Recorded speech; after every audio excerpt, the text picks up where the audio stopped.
네, 우리가 세계 경제에 주목하는 이유는 우리 경제에도 큰 영향을 미치기 때문이죠. 그래서 오늘은 세계로 시야를 넓혀보도록 하겠습니다. 오늘도 두 분과 함께하겠습니다. YG경제연구소의 차영주 소장님, 한양대학교 경제금융대학의 이정환 교수님 나와 계십니다. 어서 오십시오. 안녕하십니까. 안녕하십니까. 셧다운 계속 이야기 나오는데 결국에는 정말 셧다운이 현실화됐습니다. 어떻게 보면은 이 셧다운이라는 게 우리나라의 북한 위협이랑 좀 비슷한 것 같기도 해요. 하도 자주 있으니까 그냥 그런가 보다 하고 넘어가는 측면이 있는데 그렇다고 해서 작은 뉴스는 또 아니죠. 셧다운이 애초에 뭡니까? 그러니까 우리나라와 미국의 예산 구조, 예산을 이제 짜고 정부 예산을 짜고 집행하는 그 구조가 좀 다르다라는 것으로 설명을 드려야 될 것 같습니다. 올해는 이제 정기 국회가 끝나고 나면 내년도 이제 예산안 심사를 해서 예산안을 통과를 시키죠. 그렇죠. 그러면 이제 한 해 예산이 전년도에 통과가 되고 나면 다음 년도에 그 예산을 이제 쓰게 되는 겁니다. 그런데 만약에 예산안이 1월 1일까지 통과가 안 되면 가예산을 집행한 이후에 국회를 통해서 1년치 예산이 확보가 되는 거죠. 근데 미국 같은 경우는 그렇지는 않습니다. 미국 같은 경우는 여야가 합의를 통해서 물론 이제 우리나라 국회랑 똑같죠. 하면서 일정 기간 동안에 예산을 이제 확 주고 그 다음에 또 이제 추가적으로 예산을 더 연장하거나 아니면 예산을 증액할 때 또 이제 국회 합의를 통해서 하는 부분들이 있는데 이런 것들이 이제 딱 1년 주기로 이루어지는 것은 아니기 때문에 이렇게 셧다운이 일어난다라고 말씀을 좀 드릴 수가 있겠죠. 물론 셧다운이 일어난다라고 해서 미국 정부가 100% 마비가 되는 것은 아닙니다. 불효불급한 곳에서는 가해산이 집행이 되는 부분들이 있고 또 실업급여도 정상적으로 지급이 돼요. 그런 부분들이 있습니다만 일반 공무원들 우리가 뭐 예를 들어서 뭐 당장 비자 발급을 한다라는 이번에 연휴 때 미국 많이들 또 놀러 가셨을 텐데 박물관 국립박물관 문 닫을 거고요. 그렇다면서요. 지금 자유여신상도 셧다운 상태라고. 셧다운 상태고 뭐 이런 것들이 있다 보니까 공공도서관 다 셧다운이고 이러니까 조금 불편함도 있으실 거예요. 그런 부분들이 현실적으로 일어난다라고 말씀드릴 수 있겠죠. 알겠습니다. 필수적인 곳에서는 공무원들이 무급 근무를 하게 된다고 하는데 무급 근무를 하려면 나오겠어요. 다 연세 쓰겠지. 나중에 다 정산해서 주는 거니까. 나중에 주긴 줍니까? 알겠습니다. 이게 1981년에 1년 이후에 15번째 셧다운이라고 하고요. 공교롭게도 지난번 셧다운은 트럼프 1기 때 있었습니다. 당시가 가장 길었던 셧다운이었는데 35일 동안. 자, 그 비용 손실 이런 것들이 만만치 않을 것 같아요. 미국 쪽에 좀 전에 소장님 말씀하셨던 것처럼 여행이라든지 이런 데 차질이 빚어질 수밖에 없고요. 미국 경제에 타격은 없습니까? 일단 뭐 소장님 말씀에 조금 코멘트 조금 더 드리면 미국은 연방정부 회계연도가 10월에 끝나. 미국은 기업이 이게 다른 기업들도 굉장히 달라서 분기별로 맨날 소장님 말씀한 엔비디아의 뭐 분기별이 이제 우리의 분기랑은 안 맞는다라는 이야기를 맨날 하시죠. 헷갈려요.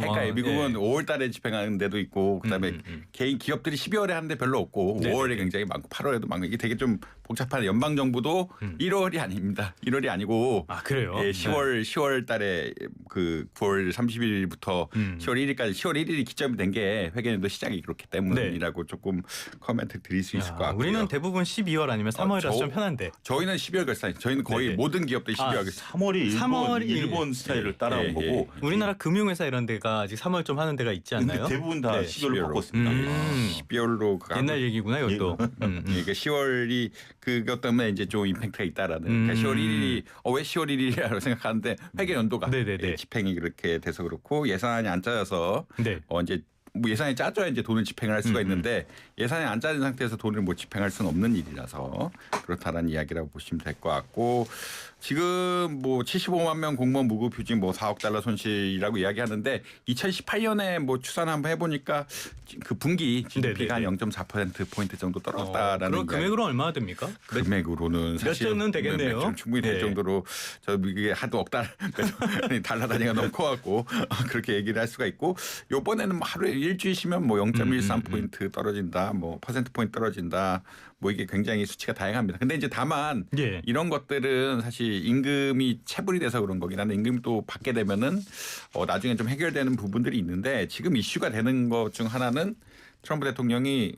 흔히 말해서 재정이 안 좋으니까 해고시키겠다라는 이야기를 하고 있거든요. 그러니까 이제 미국 공무원들은 일반적으로는 해고 안 된 우리나라처럼 굉장히 안정성이 높은데 그 재정 조직이 바뀐다든지 재정이 없어져서 예산 축소로 조직이 바뀌고 이러면은 RIF라 그래서 좀 나갈 수 있거든요. 그러니까 해고가 가능한 조직이고 그러니까 우리나라처럼 완전히 해고가 안 되는 건 아니고 근데 이거를 지금 하는 얘기는 뭐 예산 삭감하고 예산이 없으니까 그 순서대로 레이오프 시키겠다라는 그러니까 이게 재정의 문제니까 레이오프 시키겠다는 이야기거든요. 예. 그런 것들이 사실 공화당의 기조기도 하고 그렇죠. 근데 네. 이제 특히나 또 마음에 안 드는 부서들 있지 않습니까?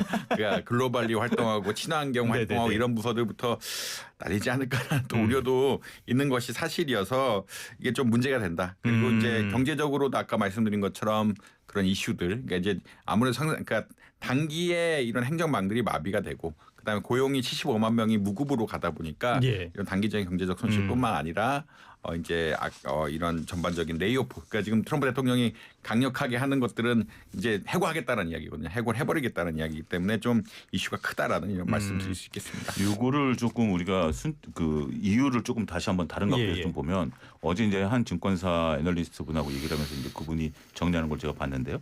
일단 이렇습니다. 일단 뭐 교수님 말씀하신 것처럼 저도 이제 오늘 알았습니다만 이제 10월 1일 기준인데 이게 이제 그 전에 이제 그 협의를 해왔어요. 예. 협의를 해왔는데 공화당 측에서는 지금 이제 작은 정보를 이제 추구하면서 그렇죠. 또 이제 공화당에서 지금 엊그제 발표한 게 이제 그 중국과 군사적인 협의를 위해서 1조 네. 달러 군사비를 좀 늘리겠다라고 한 거 아니겠습니까? 예. 한쪽에서는 그 재정을 축소하면서 한쪽은 재정을 늘리는 거죠. 근데 오바마 케어에 대략 한 7천억 달러가 들어가기 때문에 뭐 민주당에서 이거 포기 안할 거고요. 민주당에서 이제 공화당에서는 오바마 케어를 없애겠다라는 거고 예. 민주당에서는 절대 이걸 없애기 어렵다라는 측면이고 또 민주당에서 또 버틸 수 있는 것이 이것에 따라서 미국 사람들이 받는 수혜가 워낙 많기 때문에 예. 이 부분에 대해서는 미국 여론들이 또 만만치는 않거든요. 그렇기 때문에 서로 간에 이제 힘겨루기가 들어간 양상이고 원래 이제 그 여야 합의를 통해서 넘기기 위해서는 대통령이 이제 공화당 출신이니까 민주당 대표와 협의를 해야 되는데 그렇죠. 공개적으로 안 만나겠다 그랬어요. 얼마 전에 안 만나겠다 그러면서 협의를 거부했고 여기서 이제 통과가 안 됐고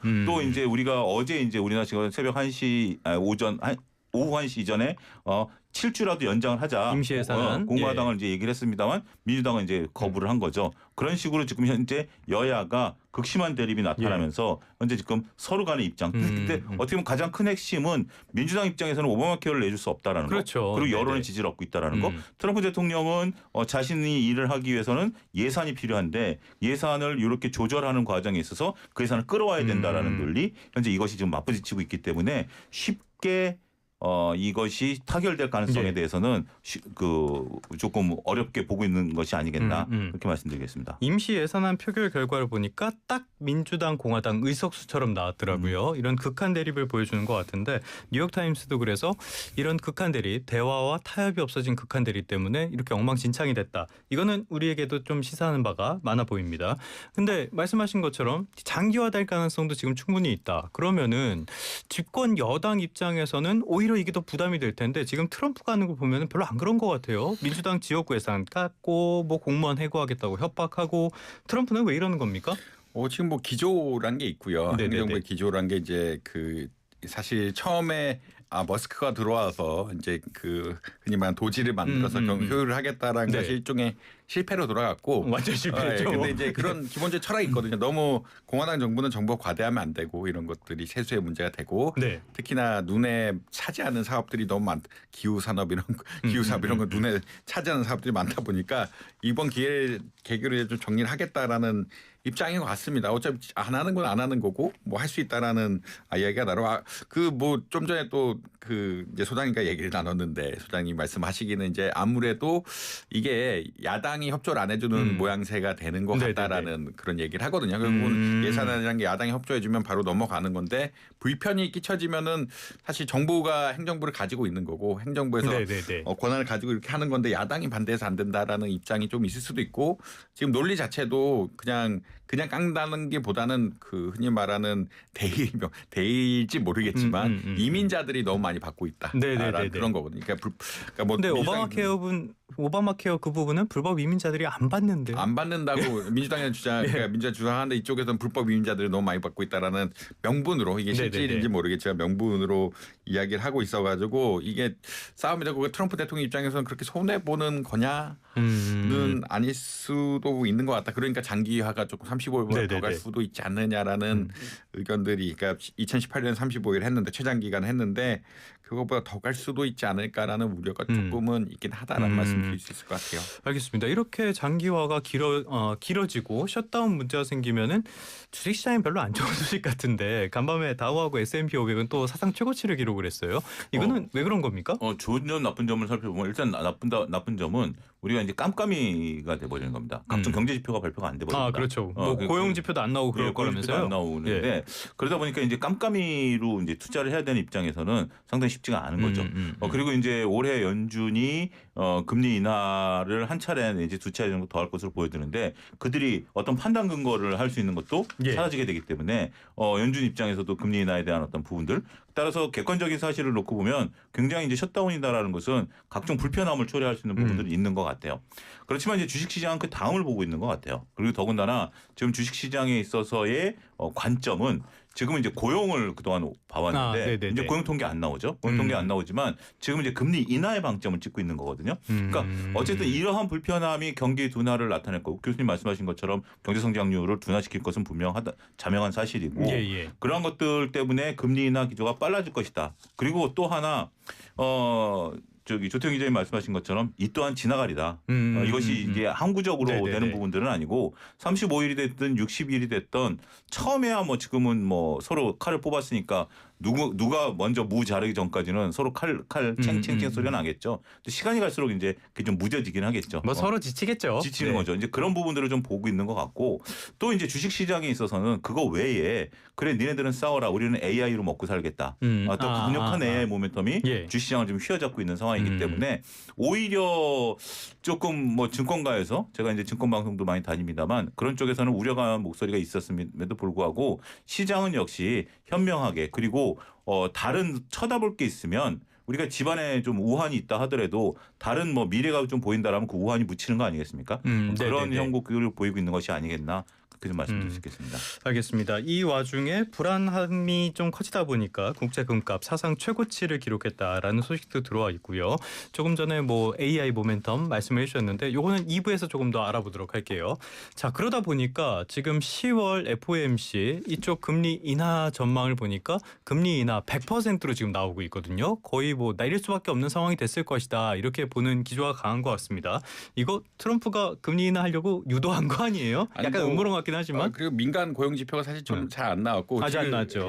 아주 안 나오고 그게 일단 크다라고 보시면 될 것 같고요. 그다음에 이제 성장률 약화를 쐐기를 박으니까 뭐 이번뿐만 아니라 한 번 더 내릴 거다. 50bp 이상 내릴까. 올 연말까지 50bp 이상 내릴 거다라는 의견들이 지금 98%까지 올라갔다고 지금 보고 있거든요. 그 사실 사실 이제 이거 경제 성장률이 높게 나오면서 좀 불안감이 있었는데 금융시장에서는 이제 금리 인하에 대한 기대감들이 현실화되다 보니까 아무래도 주가가 긍정적으로 반응할 수밖에 없는 상황들이고요. 전통적으로도 이렇게 셧다운이 있으면 셧다운이 올해가 뭐 다 한 달 정도 간다라고 생각을 하고 있기 때문에 셧다운 전에는 내려가다가 올라가는데 이번에는 셧다운 전에도 올라가다가 더 올라가는 양상으로 좀 보이고 있어가지고 좀 특이하긴 하다. 그러니까 일반적으로 셧다운이 생기면 딱 발효되면 이 불확실성이 해소되는 거니까 조금 올라가는 경향성들이 있었다라는 데이터들이 있더라고요. 근데 이제 아무래도 좀 근데 지금 상황은 좀 특이하게 오르다가 또 오르는 이런 상황들이 발생하고 이것이 AI 모멘텀이라든지 금리 인하에 대한 기대감들이 공통적으로 형성되면서 주가에 좀 반영되는 것들이 아니냐 이런 이야기 말씀드릴 수 있을 것 같습니다. 알겠습니다. 어떻게 보면은 뭐 주식시장은 여전히 좀 그런 것 같기도 하고요. 연말까지 50bp를 인하할 것이라는 전망이 지금 한 90% 이렇게 집계가 되고 있는데 이것도 좀 앞서가는 지표니까 상황을 보긴 봐야 될 것 같습니다. 이런 음모론에 대해서 소장님은 어떻게 보세요?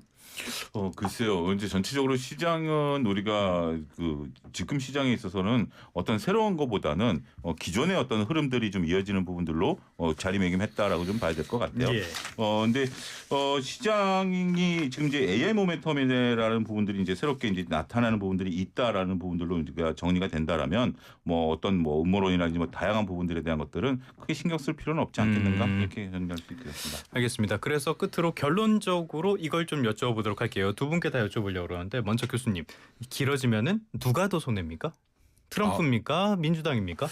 근데 뭐 지금 뭐 말씀하신 주가도 나쁘지 않고 민주당이 손해 볼 가능성이 있다라는 이야기도 나오는 것 같아요. 뭐 그게 이제 근데 이제 너무 길어지게 되면은 이제 아무래도 책임을 진 사람 쪽이 문제긴 하지만 길어진다고 해서 한 달 정도겠지 뭐 더 막 들어질 거라 생각하진 또 않거든요. 네네네. 그러니까 그 정도 길어지면은 민주당의 손해인 것 같고 네. 그다음에 이제 오바마 케어는 사실 트럼프 1기 때부터 굉장히 공격 많이 한 거거든요. 그렇죠. 그 포인트가 네. 다시 나오면서 특히나 이민자 문제 엮어가지고 음, 공격하고 있는 양상들이라 공화당에서 크게 막 손해 볼 거는 없고 진짜 좀 장기화되면 진짜 해고시킬 수도 있는 입장이라서 뭔가 뭐 트럼프 대통령 입장에서는 그리 나쁜 것 같지는 않다. 근데 이제 물론 이제 반발이 민주당 지지자들 반발이 심하겠지만 그렇게 나쁜 것 같지는 않다라는 의견 드릴 수 있을 것 같습니다. 미국의 의료보험 제도를 생각하면 오바마 케어 이렇게 공격만 할 일이 아닌 것 같긴 한데 어쨌든 소장님께서는 누가 더 손해를 보십니까? 이게 참 저희가 이제 들어오기 전에 이제 여담으로 말씀드렸을 때 이제 과거 사례를 보면 이제 야당이 이제 손해다라고 말씀을 좀 드려왔었는데 제가 이제 근데 이게 참 셈법이 이번에 쉽지 않을 것 같아요.